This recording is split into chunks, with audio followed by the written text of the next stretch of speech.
Mais je voudrais montrer un extrait à ceux qui nous rejoignent, qui n'ont pas encore vu les pépites que je recommande évidemment.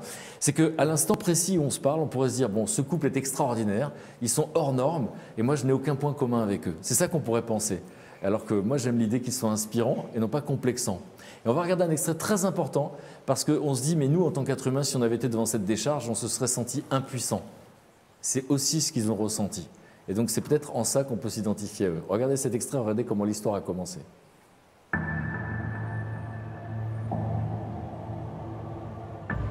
À 57 ans, je bénéficie de la retraite.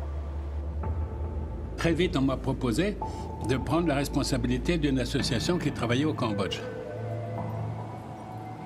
Tout avait été démoli. La justice, la police, tout ça n'existait plus. Les lois n'existaient plus. Les programmes scolaires n'existaient plus. 70% des instituteurs avaient été tués. Pendant cette période, nous découvrons, dans les rues de Phnom Penh, des enfants dans un état de maigreur, de saleté, de crasse épouvantable. On voulait les aider, on ne savait pas comment faire. Et ils m'ont parlé d'une décharge. Beaucoup travaillaient là-bas.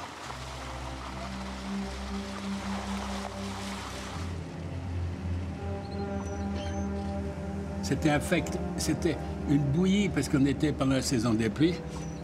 Et là-dedans, des centaines d'enfants fouillaient, pieds nus, mains nues, dans des espèces de loques. On voyait des enfants qui mangeaient là-dedans, qui sortaient des trucs et mangeaient là-dedans. C'était insupportable à voir. Tu arrivais là-dedans, tu ne savais pas quoi faire, quoi dire, tu avais envie de pleurer, c'est tout, de crier.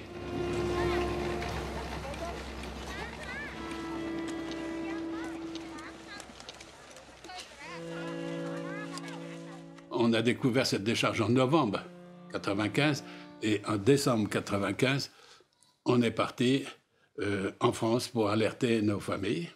Ça nous a permis au début d'avoir déjà un fonds de public, si on peut dire, et de pouvoir revenir avec de quoi, eh bien, c'était pas énorme, une somme, petite somme. Hein. On les a connus un peu mieux quand ils sont venus dans notre paillote. On les rencontrait tous les matins, on commençait à les connaître un peu. Pour nous, c'était très important de demander aux enfants... Savoir qu'est-ce qu'ils voulaient, de quoi ils avaient besoin, en fait. Ils ont demandé un repas par jour. Un repas par jour. Ça, c'était émouvant, ça. Ils ne demandaient qu'un repas par jour. Pas plus, hein. Et donc, aller à l'école, voilà. Comme tout le monde, comme les autres.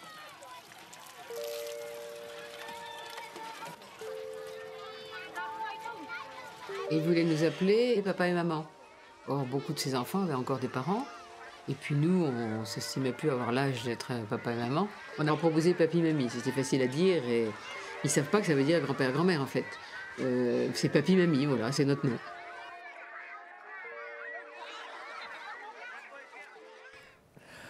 Ce qui est assez frappant dans ces images, d'abord que vous avez filmé, donc vous avez filmé ces enfants vous-même. Et donc ce sentiment d'impuissance, vous l'avez ressenti ? Ou est-ce que vous vous disiez, non, au contraire, ils sont en action et du coup, ben, le fait d'agir déjà, ça supprime le sentiment d'impuissance? Mais quand on allait sur la décharge qui a été fermée en 2009, hein, mais la décharge qui existait quand ils sont arrivés, la grande décharge de Phnom Penh, décharge à ordures, quand on allait voir sur la décharge et qu'on voyait ces masses d'enfants, de familles se ruer derrière les camions dans des immondices, dans des situations vraiment atroces. Insoutenable, c'est insoutenable. Oui, et, enfin il y avait le cadre, il y avait l'odeur qui était épouvantable, une odeur putride d'éléments en décomposition sur lesquels ils marchaient, ces espèces de tapis tout mous dans lesquels les pieds s'enfonçaient, ces camions qui arrivaient, qui déchargeaient, auprès desquels les enfants s'approchaient très très près parce qu'il fallait toujours être les premiers en fait à trouver les choses qu'ils pouvaient récupérer, donc ils prenaient des risques énormes. Un certain nombre étaient écrasés régulièrement sur les camions, la situation était horrible. Et en face de ça, quand on se retrouve en face de ce genre de spectacle, on se dit ouais, par quel bout commencer? Qu'est-ce qu'on peut faire? Et ce qu'on fera sera forcément qu'une petite goutte d'eau, en fait. Ils y sont allés, ils ont fait un truc, mais En démarrant proprement petit, Oui, mais c'est fort. en étant modeste, en Humble. fait. C'est ça qui était. En voilà, étant humble. des gens normaux, j'allais dire, des gens comme vous et moi. Mais Des gens vous voyez- ordinaires, enfin, c'est important parce qu'on ne bien peut pas sûr. s'identifier à quelqu'un d'extraordinaire. Non, bien sûr, bien Mais il sûr y a que une non. petite anecdote là-dessus. C'est Christian qui me racontait une fois, il y avait des gens qui sont venus les voir, qui ont visité, etc., et qui ont passé un peu de temps avec eux. Et à un moment, il y a une dame qui est venue le voir et qui dit, mais en fait, vous êtes des gens tout à fait ordinaires.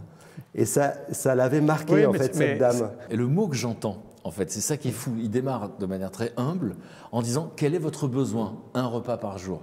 Ils ne savaient pas à ce moment-là qu'ils allaient sauver 10 000 vies, et c'est ça qu'on va vous raconter aujourd'hui.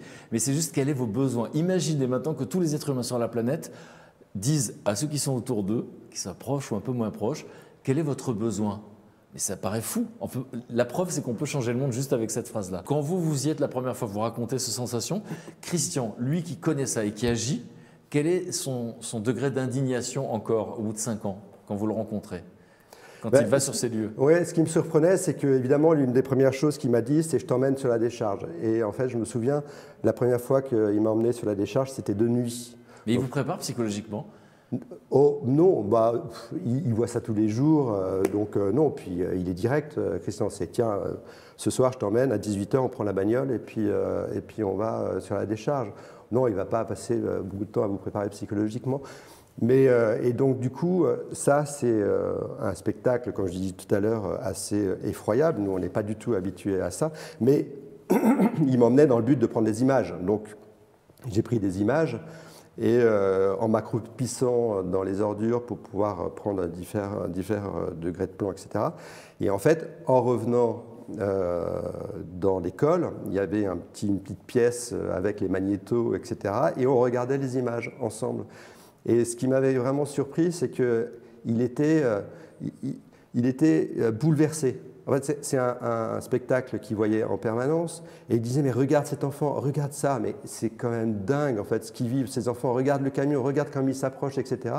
Et je me disais mais c'est fou, il est là depuis 4 ans, il voit ça tous les jours et il est encore en train de me dire mais regarde, il n'a pas comme perdu c'est son dingue, indignation en en fait, c'est ça que vous dites. Comment? Il n'a pas perdu son indignation. Jamais, jamais. Mais jamais. parce que c'est impossible d'imaginer que des enfants qui non seulement travaillaient sur la décharge en faisant le tri sélectif, les bouchons en plastique, enfin, ils travaillaient, c'était un travail, ils n'allaient pas que pour essayer de se nourrir. Et les cahutes dans lesquelles habitaient les familles étaient en bordure de la décharge, donc il y a des enfants qui ne connaissaient rien d'autre du monde que ça. Leur horizon, c'était un horizon d'ordure. Enfin, comment s'habituer à ça? Il y a quelque chose qui va plus loin que l'indignation, parce que ça, c'est la réaction première. Mais la deuxième réaction que racontait Christian, c'est l'admiration. C'est-à-dire que derrière cette indignation, Christian et Marie-France ont toujours été admiratifs de ces enfants-là. Ce qui est le contraire de la pitié. Ce qui est le contraire de la pitié. L'exact inverse de la pitié. Ils n'ont jamais eu pitié.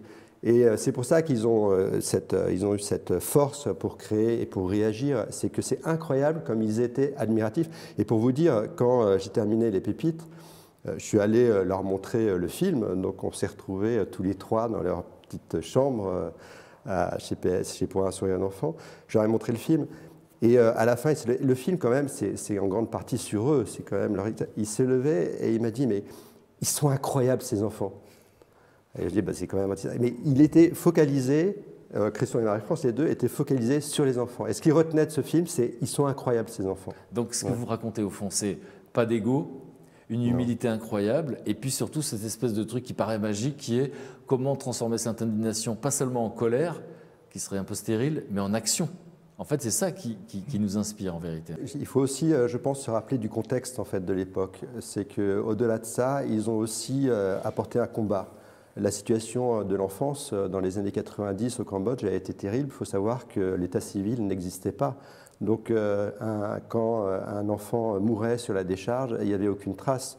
Donc il y avait une impunité aussi à tuer un enfant. Les parents violents qui eux-mêmes avaient subi, parce que tout ça c'est une logique désastreuse de l'histoire du Cambodge qui passe par le génocide Khmer Rouge qui a complètement torturé les esprits.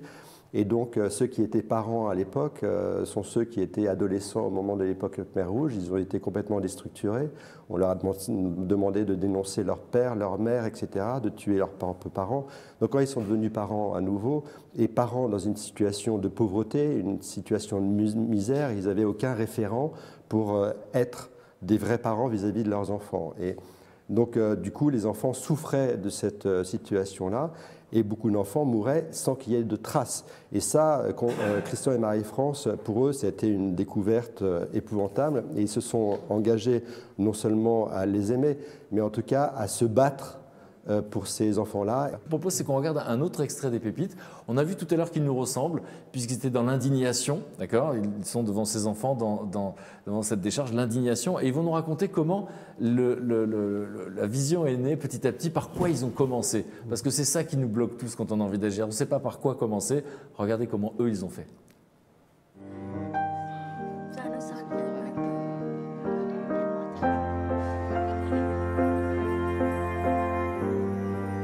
On a décidé de les sortir de là pour pas qu'ils puissent rester sur cette décharge, en définitive, qui était mortelle. Et on a trouvé un terrain qui était à vendre et qui était à peu près à 1000 mètres de la décharge, à vol d'oiseau. Pas trop loin pour que les enfants puissent venir à pied.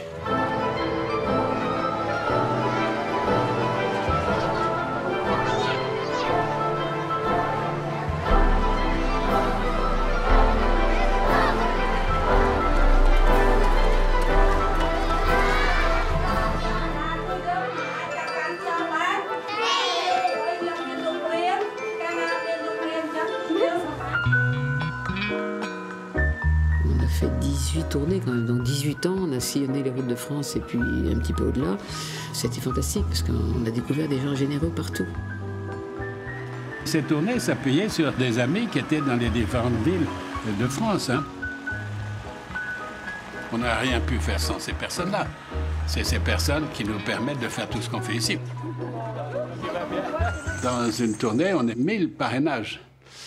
Bon, c'est arrivé 2 ou 3 ans. Ça veut dire 1000 enfants de plus dans une année. Et ça veut dire qu'en rentrant, toute l'organisation était à toute revoir. Toute la structure, le management, tout ça était à refaire, à revoir, à recomposer. Et puis on s'est aperçu au bout d'un moment qu'on avait des enfants qu'on avait amenés assez rapidement au brevet et puis qu'on retrouvait sur la décharge. On s'est dit, là, c'est pas possible, il faut faire quelque chose. Ils ont effectivement, c'est pas suffisant. Donc il fallait des formations professionnelles de qualité, longues. Et pour trouver du travail, ces enfants-là n'auront pas de relations, n'auront pas de gens qui les pistonneront pour trouver une place. Et donc c'est simplement par la compétence qu'ils pourront trouver ce travail. Alors c'est pour ça qu'effectivement, on a eu toujours ce principe, la meilleure école pour les plus pauvres.